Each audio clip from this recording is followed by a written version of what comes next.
Hi, folks. If you're one of those educators who really misses Flip or Flipgrid, I definitely can relate, and I wanted to better understand how to use Padlet to replace or supplement that resource. And I've heard a lot of talk and chatter, and I myself have actually used Padlet in that capacity, but then I wasn't quite sure how to organize it or how to assess in the same fashion that I could on Flip. And so this is a remake of an assignment because I wanted to keep my students anonymous. But one feature that I really wasn't aware that had been created that's really, really cool is the gradebook in Padlet.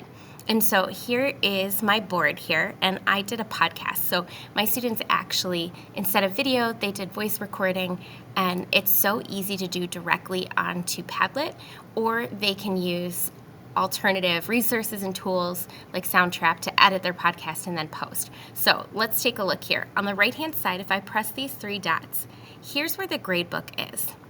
And the gradebook is so neat because this is a remake, I'm technically the author of all of them, but as long as my students are automatically signing in the upper right-hand corner, which my students forget to do all the time, so I have to remind them to do that, their assignments or the things that they post will be posted under their name.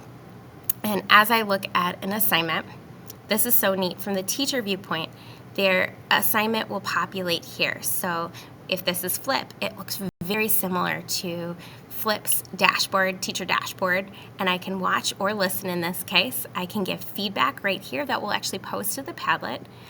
I can record my feedback, I can give video feedback, I can like it, and then I can assess it. So here I can change the score. If this was out of 10 points, I can make it that.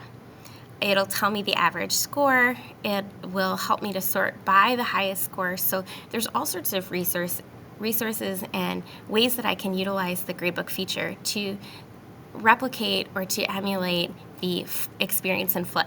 So definitely check it out. And Padlet is really user-friendly.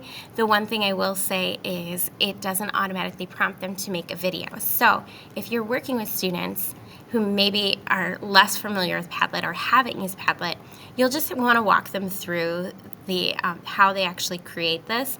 It is really user-friendly for just typing a response, but if you click this plus 13, that's where you can get the video recorder, the audio recorder, the camera. So it does all the same things or very similar things to Flip, but it also gives you, the educator, more flexibility in the types of assessments that you're collecting. So definitely check this out, and I'm really excited to continue to utilize this tool. Again, this was something that I did at the end of the semester last semester, but now I'm really going to explore that gradebook and how I can give better and more direct feedback to all of my students in an organized way.